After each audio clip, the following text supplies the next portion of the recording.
할렐루야. 네, 이 새벽에 나오신 여러분이 우리 주님의 축복과 은혜가 함께하기를 간절히 바랍니다. 자, 시편 77편은 아삽의 시로 이렇게 소개되고 있습니다. 또 인도자를 따라 여두둔의 법칙에 따라 부르는 노래. 근데 여두둔이라는 사람은 궁중의 악사 중에 음악 지도자입니다. 그러니까 여두둔의 이름을 따른 아마 그 어떤 노래의 법칙에 따라 부르는 예배의 공동체 시가 아닌가 이렇게 생각해 볼 수 있습니다. 아삽은 다윗 시대의 궁중 악사지만 아마 이것은 그 후기에 기록된 것으로 우리가 생각해 볼 수 있습니다. 아삽의 후손들이 아삽이라는 유명한 궁중악사의 이름을 기록을 해서 아마 그 이름의 그 시의 권위를 높이고 있지 않나 생각이 됩니다. 근데 오늘 이 시편의 내용은 굉장히 어둡고 힘든 이야기로부터 시작이 됩니다. 그래서 우리는 이런 것을 애가라 부릅니다. 슬픈 노래라는 거예요. 슬픈 노래. 지금 처한 환경이 너무 힘들고 어려워서 정말 절망적인 상황에서 그런 하나님 앞에 기도하고 있고 하나님 앞에 탄식하며 간구합니다. 근데 이제 이 시의 후반부는 또 우리가 찬양시라고 그렇게 부릅니다. 그래서 하나님의 권능과 하나님이 행하신 그 기이한 일들을 과거에 내게 행하신 우리 민족에 행하신 일들을 생각하면서 이 시인은 다시 희망을 갖기 시작합니다. 그리고 그것을 통해서 위로를 받습니다. 이런 시는 두 가지 성격으로 앞에서는 탄식 가운데 부르짖는 기도 그리고 마지막 뒷부분에서는 하나님을 인하여 찬양하고 감사하고 위로받는 그리고 우리 민족을 인도하신 그 과거의 구원의 역사를 행하신 하나님이 지금의 내 삶도 지금의 우리의 삶도 인도하시리라는 강한 확신과 믿음 가운데 이 시는 어찌 보면 찬양시로 이렇게 끝나고 있는 것을 볼 수가 있습니다.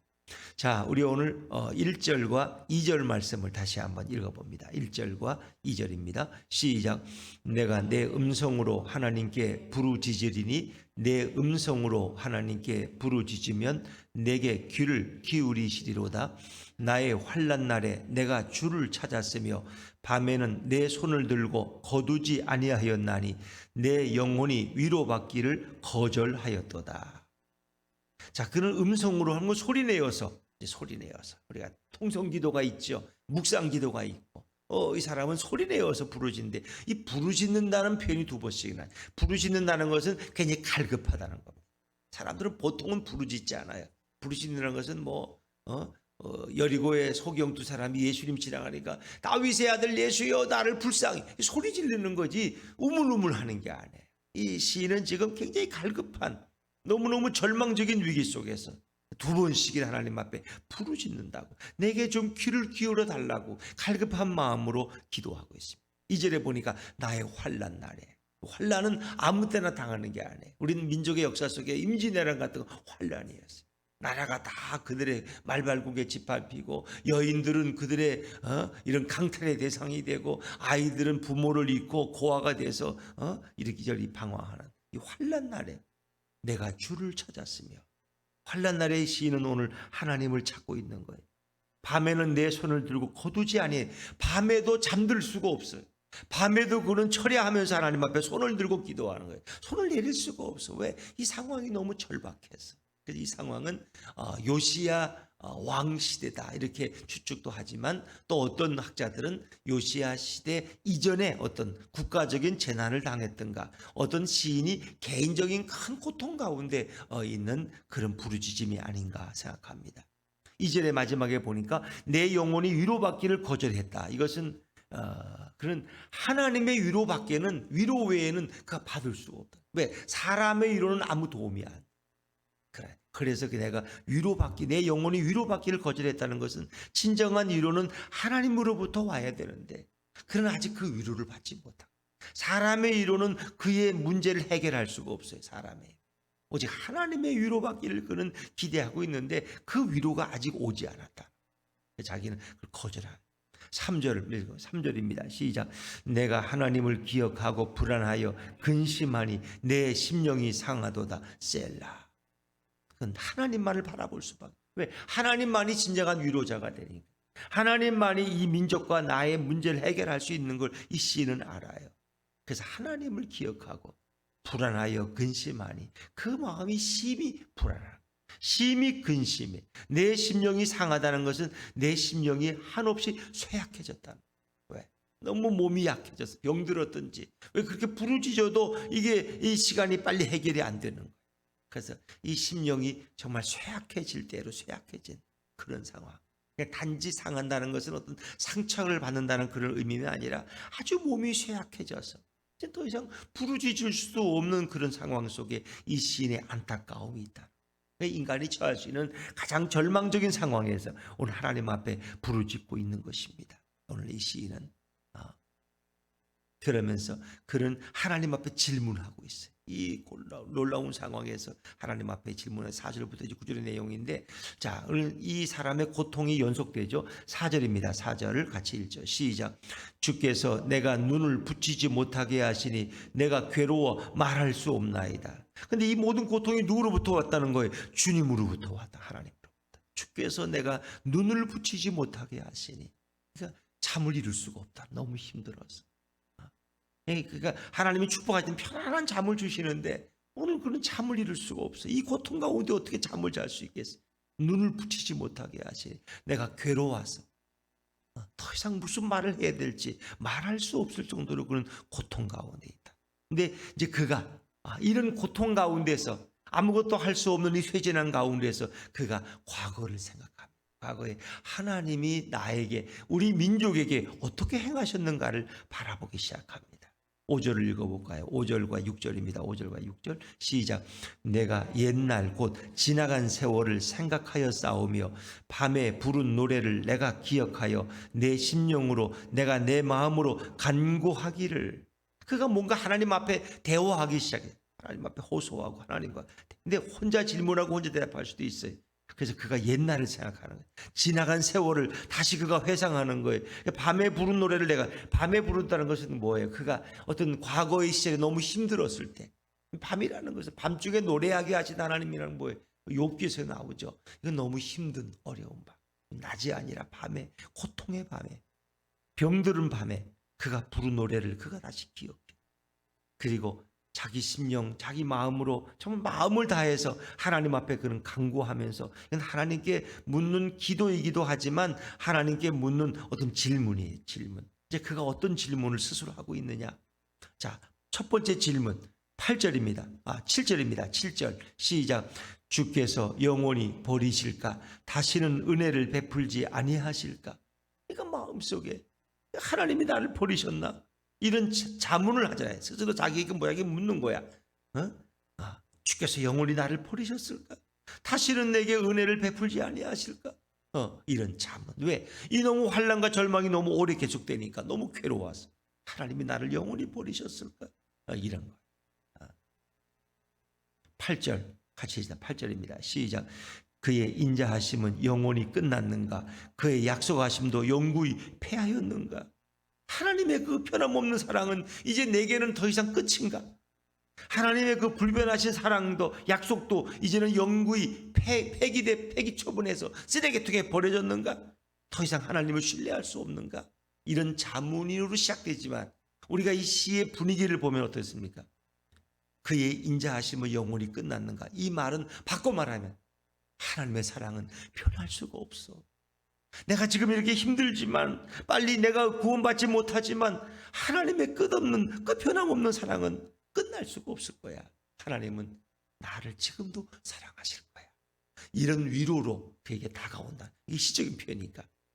그의 약속하심도 영구히 패하였는가? 아니야. 하나님의 약속은 패해질 수 없어. 하나님은 신실하신 분인데, 이런 스스로의 위로가 그의 마음속에 밀려오고 있다. 아니, 그렇게 기대하고 싶은 마음도, 아니야, 그럴 리가 없어. 네. 그렇죠. 어떤 친한 사람에게 이렇게 막 어려움을 당해. 그럼 야, 너 친구가 너 배신해서, 아니야, 그 친구는 그럴 리가 없어. 이렇게 그걸 믿을 수가 없어. 그걸 믿으면 내가 너무 힘들어. 그래서 안 믿으려고 그래. 내가 어려우니까 그 친구가 날 도와줄 거야. 아니야, 네 친구 벌써 외국으로 튀었대, 비행기 타고. 아니야, 그럴 리가 없어. 사정이 있었겠지. 이렇게 믿고 싶은 마음.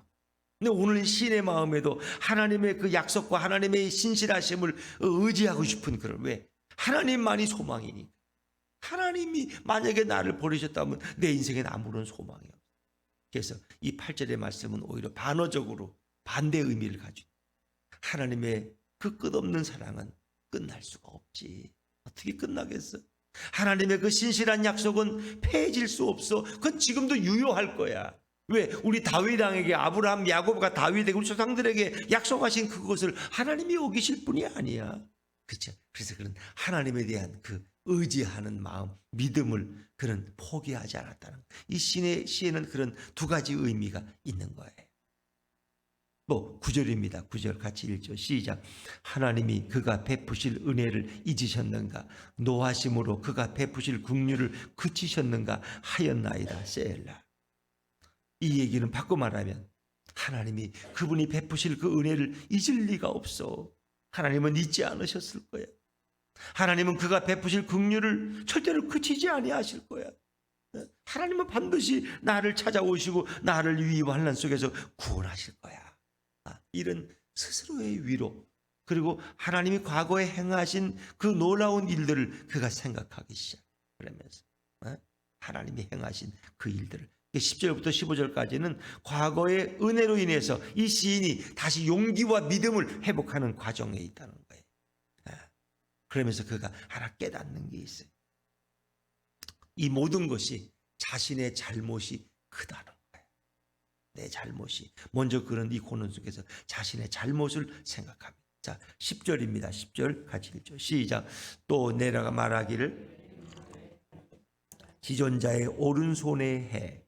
자, 먼저 그는 자기 잘못, 연약함을 인정하고 그 다음에 잘못이다. 지존자의 오른손에 해가 딱 끝나죠. 그래서 이거는 이제 여러 가지 학자들의 의견이 분분한데 이 다음 말이 뭐가 있는데 왜 끊어졌느냐. 근데 이제 정확한 것은 10절과 11절이 연결된 거라는 거죠.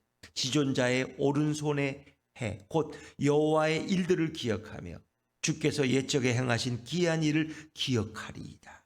이 지존자라는 것은 전지전능하신 하나님을 가리키는 지존자예요. 지존하신 하나님, 전지전능하신, 불가능이 없으신 그런 하나님의 오른손이라는 것은 뭐예요? 능력의 능력. 그러니까 하나님이 그 능력의 오른손으로 우리에게 기적을 베푸신 그 해, 그 연도를 기억하는 거예요. 과거의 어떤 사건. 그리고 여호와의 일들을 기억하며 주께서 옛적에 행하신 기이한 그 기적 같은 일들을 내가 기억하리이다. 그래서 과거에 하나님이 행하신 그 놀랍고 크신 위대한 기적들을 오늘 이 시인은 다시 돌이키며 회상하기 시작해요. 근데 그것만 회상하는 게 아니라 이제 그 일들을 깊이 묵상하기 시작했어요. 깊이 묵상. 그 삶이, 그 일이 정말 어떻게 하나님이 일하셨는가를 깊이 묵상해요. 자, 그 12절입니다. 12절 시작. 또 주의 모든 일을 작은 소리로 읊조리며 주의 행사를 낮은 소리로 되뇌이리이다. 읊조리다, 되뇌인다는 것은 이렇게 히브리어로 학가라는 뜻인데, 학가라는 것은 묵상하다는 말로 표현돼요. 묵상. 이 묵상은 그냥 이렇게 혼자 생각하는 것 같지만 입으로 중얼중얼 하면서 이렇게 뭔가 읊조린다는 거, 읊조리다 그러죠. 아주 작은 소리로 뭔가 입안에 웅얼웅얼 하면서 뭔가 하나님의 역사를 다시 회상하는 거예요. 이게 깊이 생각하는데 생각만 하는 게 아니라 입도 같이 웅얼웅얼 하는 거예요. 이게 묵상이야. 그래서 하나님의 말씀을 이제 묵상한다는 의미는 그 말씀을 계속 내 속으로 되뇌이면서 입으로도 함께 그 말씀을 읽으면서 이렇게 깊이 하나님의 말씀을 생각하는 걸 묵상이라 그래. 그래서 과거에 주의 모든 일들을 내가 작은 소리로 묵상하며 주가 나에게 행하신 그 놀라운 일들을 낮은 소리로 되뇌인다는 것은 읊조린다는 말과 같은 뜻이에요. 그러니까 하나님이 우리 민족 가운데, 내 삶 가운데 역사하신 주의 섭리를 깊이 생각하는. 하나님 그때 어떻게 행하셨지? 그 일을 왜 행하셨지? 결과적으로 어떻게 됐지? 너무 힘들었지만 결과적으로는 아름다운 결과를 가져왔잖아. 그래서 로마서 8장 28절이 딱 적합해. 하나님을 사랑하는 자, 곧 그 뜻대로 부르심을 입은 자들에게는 모든 것이 합력하여 선을 이루는 줄로 믿습니다. 그것이 내게 고난이었고 힘든 일이었지만, 내게 실패같이 보여졌지만 아니야, 그 일을 통해서 하나님은 내게 이런 아름다운 열매를 맺게 하셨어. 그 하나님의 섭리를 깊이 생각하는. 자, 그러다 보니까 하나님의 말씀은 얼마나 거룩하고 깨끗한 말씀이고 하나님은 얼마나 위대한 분인지 몰라. 신 중에 하나님 같은 신이 없어. 왜? 다른 우상들은 다 거짓된 것인데 인간이 만든 신이죠. 근데 하나님은 그런 분이 아니야. 그분은 위대하신 분이. 이제 그거를 그가 또 고백합니다. 자, 13절입니다. 13절 시작. 하나님이여 주의 도는 극히 거룩하시오니 하나님과 같이 위대하신 신이 누구오니까. 하나님이 신 중의 신이야. 그리고 주의 도 하나님의 말씀은 극히 거룩해. 그 말씀은 때가 없어. 그 말씀은 신실한 말씀 그대로 거룩하고 성결한 말씀이야. 그렇죠. 그 말씀엔 거짓이 없다는 거예요. 하나님 주의 도 뭐 다른 주의 행사도 가리키지만 하나님의 말씀은 극히 거룩하시지. 때가 없어. 그 말씀은 그대로 있는 그대로 우리가 믿고 신뢰할 수 있는 말씀이란 뜻이죠. 그리고 그 말씀의 주인인 하나님은 어떤 신보다도 위대하신 분이야.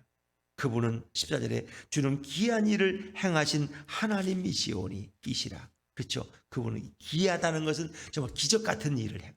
정말 그런 일이 있을 수가 없어. 아무리 생각해도. 근데 하나님이 그 일을 행하셨어.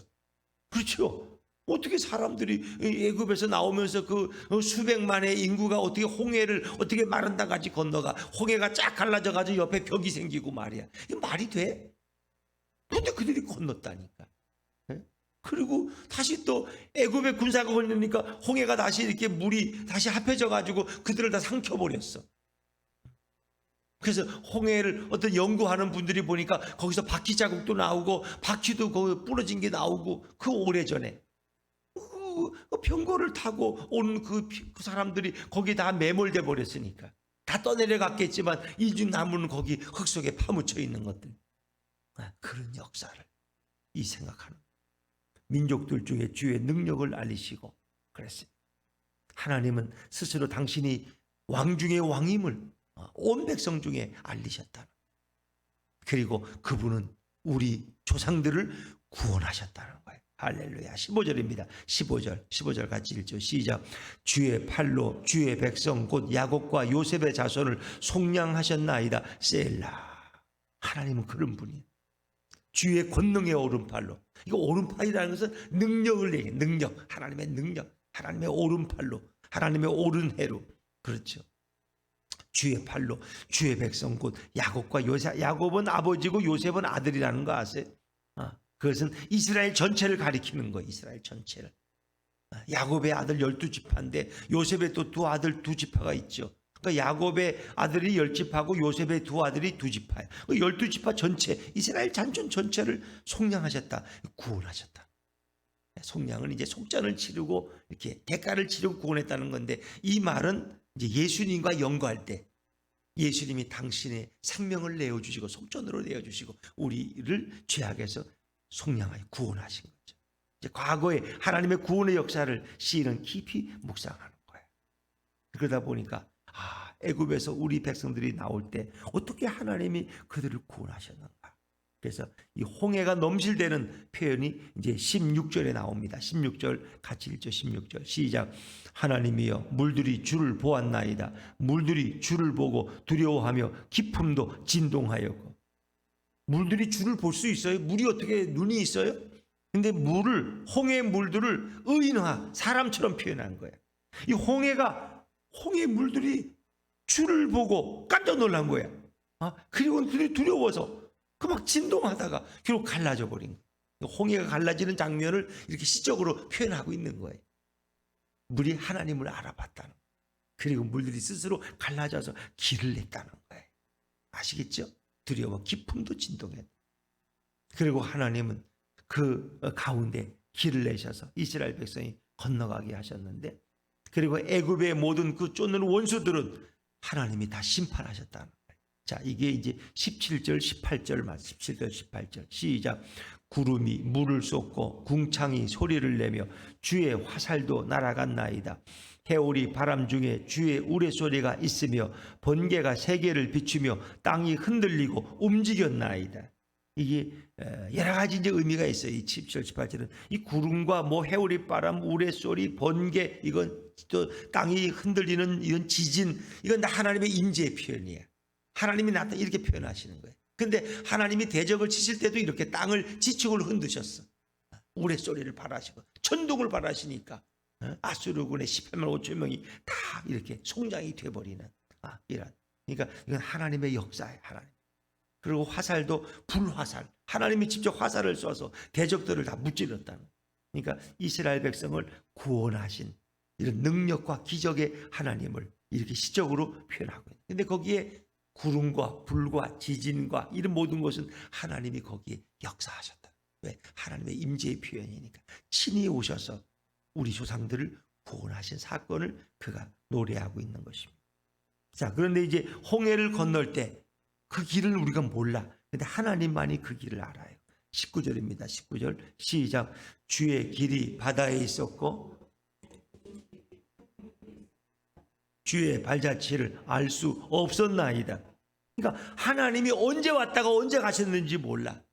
그냥 우리가 출애굽기 13장 14장을 보면 어떻게 했어요? 그 밤에 하나님이 동풍을 불어오게 하신 거예요. 바람이 불어서 홍해를 가르는 거예요. 그래서 밤새도록 하나님이 바람을 불어서 홍해를 가르고 길을 내신 거예요.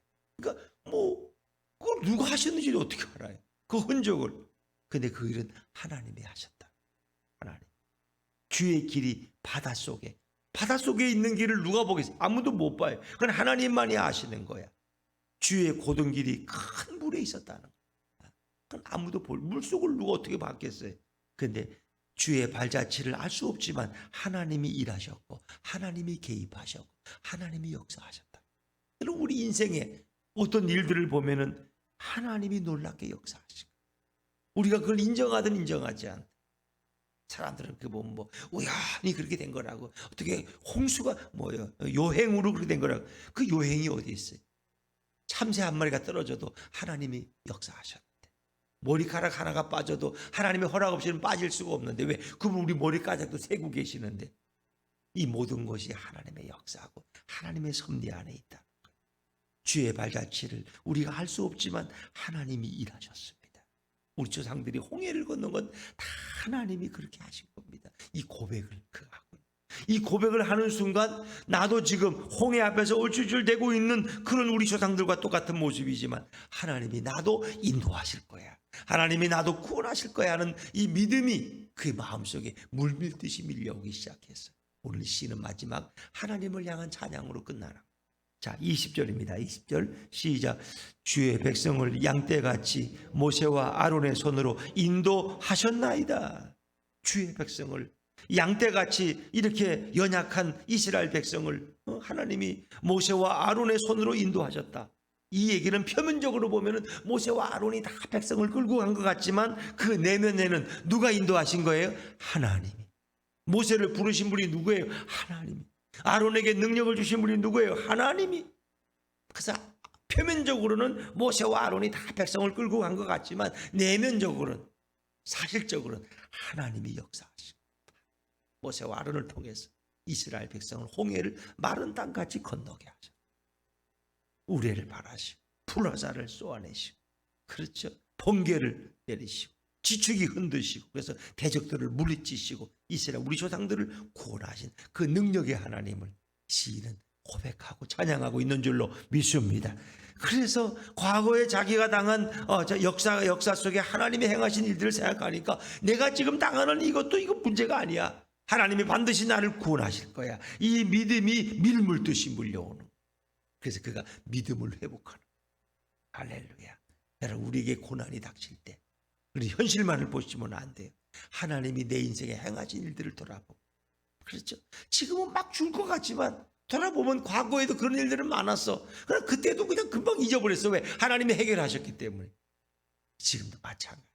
그래서 우리는 어려운 일 당하면 원망하고 불평하지 말고 하나님이 내 인생에 어떻게 개입하셨는가, 어떻게 일하셨는가, 내 기도에 어떻게 응답하셨는가를 바라보면서 오늘도 이 문제를 해결하실 주님을 바라보고 찬양하고 감사하시기를 주의 이름으로 축원합니다.